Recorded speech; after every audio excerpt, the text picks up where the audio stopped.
Doctor Subhash Chandra, अगर 40 से 50 साल की उम्र के लोगों के लिए आप कुछ इस मामले में सजेशंस देना चाहें, क्योंकि अभी हम जो देख रहे हैं उसमें 30 से 45 साल के लोगों को कोरोना जिस तरीके से टारगेट कर रहा है और जिस तरीके से मल्टी ऑर्गन फेलियर या फिर हार्ट अटैक की घटनाएं आ रही हैं, क्या सलाह देना चाहेंगे आप कोरोना पेशेंट्स को?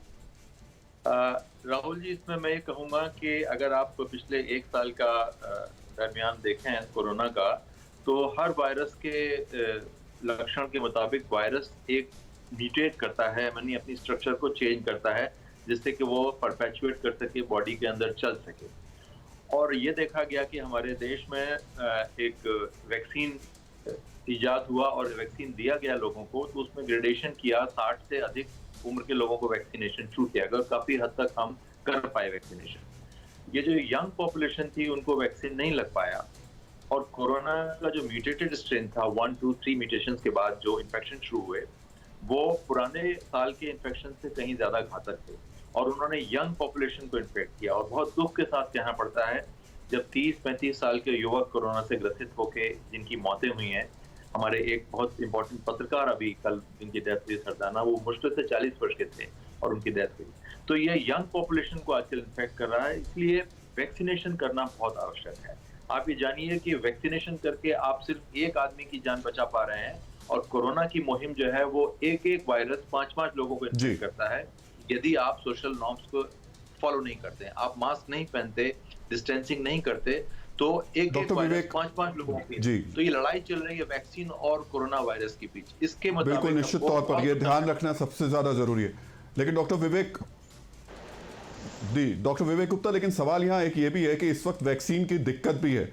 बहुत सारे लोग हैं जिन्होंने एक वैक्सीन की डोज लगवा ली और दूसरी वैक्सीन की डोज का लगभग टाइम कंप्लीट होने वाला है, यानी 8 हफ्ते पूरे होने वाले हैं।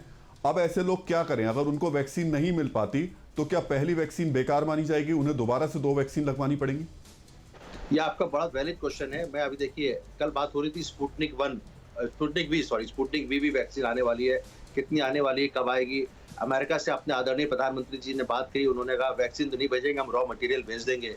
तो इस तरह की बातें बहुत दिक्कत वाली हम लोग के लिए है, और ये बहुत वैलिड क्वेश्चन है किसी का। देखिए, कोवैक्सीन और कोविशील्ड में तो 8 हफ्ता कर दिया गया, और 8 हफ्ता शायद इसीलिए किया गया था क्योंकि हमारे वैक्सीन की उतनी अवेलेबिलिटी नहीं थी, तो 8 हफ्ते तक भी दे सकते हैं। अब अगर 8 हफ्ते के बाद 12 हफ्ते हो गए सपोज करिए, तो आई थिंक पर्सनली कि I will take that 12 week वाला, वो फर्स्ट शॉट होगा, फिर उसको 4 वीक्स पे बूस्टर देना चाहिए।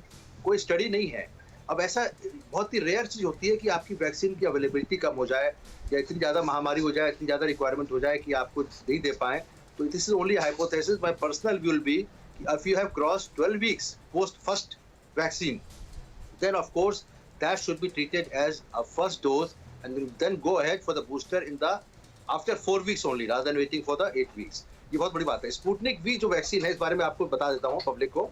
ये स्पुतनिक वी भी ये जो वायरस है, ये वेक्टर वायरस रिलेटेड है। जैसे ऑक्सफोर्ड की कोविशील्ड है, जो ऑक्सफोर्ड की कोविशील्ड की वैक्सीन का जो वेक्टर है वो तो चिंपांजी से लिया गया और उसमें स्पाइक प्रोटीन लगा दी गई उसके ऊपर, उसके बाद दिया गया। सिमिलर इज द, लेकिन इसमें फायदा ये है, सबसे बड़ी बात है, इसकी 97% एफिकेसी बताई गई जो रशिया में ट्रायल हुआ है।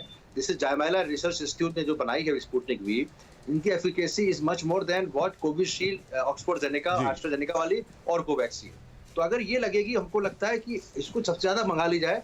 हम तो आदरणीय प्रधानमंत्री जी से यही गुजारिश करेंगे कि भाई आप स्पुतनिक वी जितनी ज्यादा मिल जाए, let us have young people vaccinated by Sputnik V rather than Covishield और कोवैक्सीन।